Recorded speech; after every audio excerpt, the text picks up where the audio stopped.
കോൺഗ്രസ് നേതാക്കൾക്ക് അഹങ്കാരത്തിന് മാത്രം ഒരു കുറവുമില്ല. ഇത്തവണ കേരളത്തിൽ BJP അക്കൗണ്ട് തുറക്കും. കോൺഗ്രസിൽ നിന്നിട്ട് കാര്യമില്ലെന്ന് മുരളീധരന് ഉടൻ മനസ്സിലാകും. പത്തനംതിട്ടയിൽ നടന്ന പ്രധാനമന്ത്രി നരേന്ദ്രമോദി പങ്കെടുത്ത BJPയുടെ പരിപാടിയിൽ കോൺഗ്രസിനെ പരിഹസിച്ചിരിക്കുകയാണ് പത്മജ വേണുഗോപാൽ. അടുത്ത തിരഞ്ഞെടുപ്പോടെ AICC ആസ്ഥാനം അടച്ചുപൂട്ടേണ്ടി വരുമെന്നാണ് പത്മജ വേണുഗോപാൽ പറയുന്നത്. അതുപോലെ CPM-നും കോൺഗ്രസിനും നല്ല നായകന്മാരില്ല എന്ന് കുറ്റപ്പെടുത്തുന്നുമുണ്ട്. തിരഞ്ഞെടുപ്പ് കഴിയുമ്പോൾ രണ്ടുപേരുടെയും ഫോട്ടോ മാത്രം അവശേഷിക്കുമെന്നും പത്മജ ആക്ഷേപിക്കുന്നു. കെ മുരളീധരന് BJPയിലോട്ട് പരവതാനി വിരിച്ചിട്ടുണ്ട്. കോൺഗ്രസിൽ നിന്നിട്ട് കാര്യമില്ലെന്ന് മുരളീധരന് ഉടൻ മനസ്സിലാകും. പ്രമുഖമായ ഒരു സമുദായത്തിന്റെ വാക്കുകൾ കേൾക്കേണ്ട ഗതികേടിലാണ് പാർട്ടി. കോൺഗ്രസിനെ അനുസരിപ്പിക്കുന്നത് അവരുടെ മിടുക്കാണ്. ഇങ്ങനെയുള്ള വിമർശനങ്ങളാണ് പത്മജ നടത്തിയത്. സദസ്സിൽ നിറയെ വനിതകളെ കണ്ടപ്പോൾ സന്തോഷം തോന്നിയെന്നും ഇവിടെ വന്നപ്പോൾ കണ്ണു നിറഞ്ഞുപോയി, 50 വയസ്സിന് താഴെയുള്ള എത്ര പേർ കോൺഗ്രസിലുണ്ട് എന്നിങ്ങനെയായിരുന്നു പത്മജയുടെ വാക്കുകൾ. കോൺഗ്രസ് നേതാക്കൾക്ക് അഹങ്കാരത്തിന് മാത്രം ഒരു കുറവുമില്ല. പണ്ട് കോൺഗ്രസിൽ ആരോഗ്യപരമായ മത്സരമായിരുന്നു. ഇന്ന് കോൺഗ്രസിൽ ഓരോരുത്തർക്കും ഓരോ ഗ്രൂപ്പാണെന്നും പത്മജ വിമർശിച്ചു. ആന്റണിയും കരുണാകരനും 2 ഗ്രൂപ്പുകാരാണ്. എന്നാൽ ഞങ്ങൾ മക്കൾ തമ്മിൽ വലിയ സ്നേഹമാണ്. ഇത്തവണ കേരളത്തിൽ BJP അക്കൗണ്ട് തുറക്കും. അടുത്ത തവണ കോൺഗ്രസ് നിയമസഭയിൽ അധികാരത്തിലെത്തില്ല. തനിക്ക് ധാരാളം വ്യക്തിബന്ധങ്ങളുണ്ടെന്നും തന്റെ അച്ഛൻ സങ്കടപ്പെട്ട് കരഞ്ഞുകൊണ്ടാണ് ഭൂമിയിൽ നിന്ന് പോയതെന്നും അച്ഛൻ തന്നെ ശപിക്കില്ല എന്നും ഇനി മുഖ്യമന്ത്രിമാരുടെ മക്കൾ BJPയിലേക്ക് വരില്ല എന്നും പത്മജ പറഞ്ഞു. കോൺഗ്രസ് മുഖ്യമന്ത്രി കേരളത്തിൽ ഉണ്ടാകില്ല എന്നതാണ് അതിന് കാരണമെന്നും പത്മജ പറയുന്നു. പത്മജയെ പോലെ കേരളത്തിൽ ഇത്തവണ താമര വിരിയുമെന്നാണ് പ്രധാനമന്ത്രി നരേന്ദ്രമോദിയും വിശ്വസിക്കുന്നത്. ഈ തെരഞ്ഞെടുപ്പിൽ BJPക്ക് കേരളത്തിലെ ജനങ്ങൾ 2 അക്ക സീറ്റുകൾ സമ്മാനിക്കുമെന്നും കഴിഞ്ഞ തവണ 2 അക്കത്തിലേക്ക് വോട്ട് വിഹിതം ഉയർത്തിയത് ചൂണ്ടിക്കാട്ടിക്കൊണ്ട് മോദി പറഞ്ഞു. പൂഞ്ഞാർ വിഷയം ഉൾപ്പെടെ പ്രധാനമന്ത്രി തന്റെ പ്രസംഗത്തിൽ ഉയർത്തിക്കാട്ടുന്നുണ്ടായിരുന്നു. സംസ്ഥാനത്തെ നിയമവ്യവസ്ഥ തകർന്നെന്നും മോദി പറയുന്നുണ്ട്.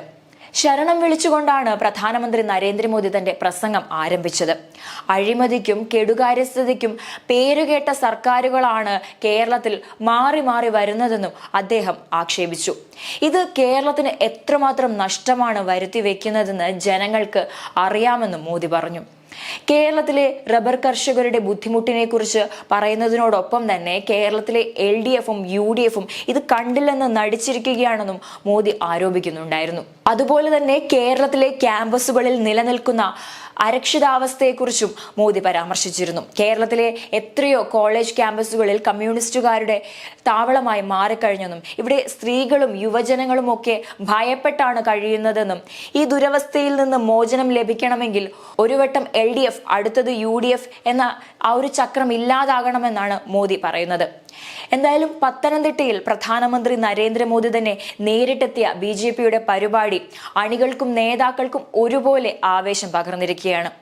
കഴിഞ്ഞ 3 മാസത്തിനിടയിൽ 4ാം തവണയാണ് പ്രധാനമന്ത്രി കേരളം സന്ദർശിച്ചിരിക്കുന്നത്. എന്നാൽ സ്ഥാനാർത്ഥികളെ പ്രഖ്യാപിച്ചതിന് ശേഷം ഇത് ആദ്യമായിട്ടാണ് പ്രധാനമന്ത്രി നരേന്ദ്രമോദി കേരളത്തിലേക്ക് പ്രചരണത്തിനായി എത്തുന്നതെന്ന പ്രത്യേകതയും ഉണ്ട്.